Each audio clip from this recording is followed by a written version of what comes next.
Assalamualaikum warahmatullahi wabarakatuh. Apa kabar semuanya, bapak-bapak dan ibu-ibu?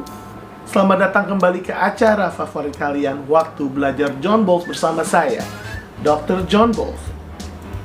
Berikan sedikit dulu tepuk tangan untuk kalian, bapak-bapak dan ibu-ibu. Tentunya bukan untuk saya. Terima kasih banyak kalaupun tepuk tangan itu buat saya. Ya, saya sangat senang akhirnya kita bisa berjumpa kembali di Waktu Belajar John Bolt setelah beberapa lama vakum. Pasti kalian sudah sangat tidak sabar untuk mempelajari pelajaran-pelajaran yang seru ini. Ya, yang sebelah sana. Ya. Oke, hari ini kita akan belajar tentang watak. Mungkin kalian berpikir-pikir apa itu watak. Oke. Wise man says, only fools rush in. Well, itu katanya Elvis. Tapi menurut saya, tidak semua orang yang terburu-buru itu bodoh. Karena sebuah hal keterburu-buruan adalah sebuah hal yang memang beberapa watak manusia ya sudah dasarnya suka terburu-buru.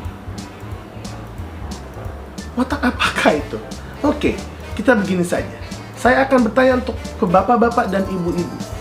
Pernahkah kalian berpikir bahwa kenapa teman saya ya bisa terus-terusan riang, terus-terusan happy, bisa terus-terusan berbicara, sementara kalau saya mau berbicara harus dalam hati dan dipikirkan terlebih dahulu. Atau mungkin kalian berpikir, kenapa teman saya pelan sekali pergerakannya?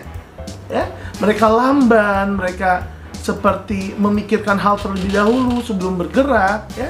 Sementara kalian maunya cepat. Oke, pasti kalian pernah ya. Saya melihat bapak yang sebelah sana ketawa, ya. Ya. Kalian pasti pernah merasakan hal seperti itu. Dan biasanya ini terjadi pada pasangan hidup kalian. Ya, karena bapak-bapak dan ibu di sebelah sana mereka sudah tunjukkan, dia. Ya. Oke, sekarang saya mau bertanya lagi. Ya. Sekarang kalian boleh tunjuk tangan. Ya. Kalau misalnya saya ingin membuat sebuah acara pertunjukan teater, ya. Dan kalian akan saya suruh pilih. Apakah ingin menjadi pemain? Ingin menjadi sutradara? Ingin menjadi penulis skenario atau orang di belakang layar? Atau ingin menjadi penonton? Oke, siapa yang mau jadi pemain? Angkat tangan Anda. Oke, cukup banyak juga dan Oke, terima kasih. Oke, boleh turunkan tangan. Siapa di antara kalian pengen jadi sutradara? Oke. Ya, tidak sebanyak yang pengen jadi pemain ya. Oke. Siapa yang mau jadi penulis skenario atau orang di belakang layar? Oke, banyak lagi. Ya, kurang lebih sebanyak yang tadi mau jadi pemain ya. Oke, imbang. Oke. Siapa yang mau jadi penonton? Oke, kenapa banyak sekali yang mau jadi penonton? Oke, ya cukup ya. Perasaan tadi Anda mau jadi pemain, mau jadi penonton juga, ya kan? Oke, tidak apa-apa, ya. Mungkin kalian bertanya-tanya kenapa saya menanyakan Anda semua, ya, hal-hal seperti ini. Semua jawaban kalian berbeda sesuai dengan watak bawaan kalian. Apa itu watak? Oke, untuk dasarnya adalah watak manusia dibagi menjadi extrovert dan introvert. Watak ekstrovert adalah watak yang optimis dan introvert yang pesimis. Dan watak ekstrovert biasanya ada watak yang senang bekerja di luar dan juga lebih aktif. Sedangkan watak introvert biasanya lebih pasif dan lebih senang bekerja kantoran. Ya, bukan begitu? Ya. Oke. Dan ternyata ekstrovert dan introvert dibagi lagi menjadi dua. Ekstrovert dibagi menjadi watak sanguinis dan koleris, di mana introvert dibagi menjadi watak melankolis dan plekmatis. Watak manusia adalah bawaan sejak lahir, bawaan dari genetik dan sudah tertanam di otak kalian masing-masing. Otak kita menanam sejak lahir watak dan bakat, termasuk 4 watak ini. Dan setiap manusia mempunyai satu watak primer dan satu watak sekunder. Jadi dari 4 ini, kemungkinan kalian mempunyai 2 watak. Sekarang tadi, siapa di antara kalian yang memilih menjadi pemain teaternya? Oke. Kemungkinan besar dengan kuis cepat ini kalian adalah watak sanguinis. Ini hanya kuis cepat dan ketepatannya 80%. Ya, tapi watak sanguinis adalah watak yang periang, senang. Ya, senang berbicara, senang nampil, makanya kalian mau jadi pemainnya ya. Kalian tidak mau di belakang layar, kalian senang show off ya, selalu on setiap saat ya, dan kalian biasanya menjadi ya mungkin di tongkrongan kalian yang paling asik dan paling seru. Ya. Itu kalian sanguinis, oke? Nah, tapi biasanya kalian orang-orang sanguin tidak bisa rapi, ceroboh. Maunya ya karena mau seneng-seneng aja ya. Jadi tidak memperlihatkan detail. Dan biasanya orang sanguin kalau meledek orang ya bikin orang sakit hati. Well, tapi ya ada kelebihan dan kekurangan ya. Oke. Sekarang tadi siapa yang memilih pingin menjadi sutradara? Oke. Ya, sutradara adalah watak koleris. Kalian sudah bisa membayangkan ya, sutradara pasti keras, tukang nyuruh, ya, optimis, punya visi, tegas, ya. Itulah orang koleris atau orang sutradara, ya. Tetapi ya, orang yang biasanya ingin jadi sutradara atau koleris ini bisa dibilang adalah sebuah pemimpin dari lahir, natural born leader.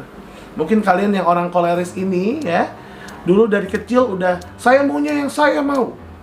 Kalau dipilihin baju sama ibunya, enggak, saya mau baju yang ini aja. Dan itu sudah sejak kecil. Kekurangan orang koleris ya tentu saja banyak sekali. Salah satunya pasti kalian mudah temperamen, mudah marah, dan mungkin banyak orang yang kurang suka dengan kalian karena kalian memang kuat marahnya, kuat nyuruhnya, kuat ngaturnya. Jadi orang selalu merasa kalian bossy. Padahal ya mungkin aja itu memang sudah di diri kalian. Oke? Sekarang siapa yang memilih penonton? Oke, penonton adalah watak pragmatis, watak damai, santai, pengamat. Biasanya kalian sebagai orang pragmatis, kalian senang mengamati, cari hal-hal yang mudah. Tapi itu, kekurangan orang pragmatis adalah kalian damai. Karena terlalu damai, kalian jadi pemalas. Makanya kalian maunya apa? Nonton aja deh. Dan biasanya orang pragmatis, kalau ditawarkan sama teman, mau ditraktir teman, mau makan apa, pasti kalian jawabannya satu, terserah aja. Alhamdulillah udah ditraktir. Ya, benar? Ya, itu orang pragmatis.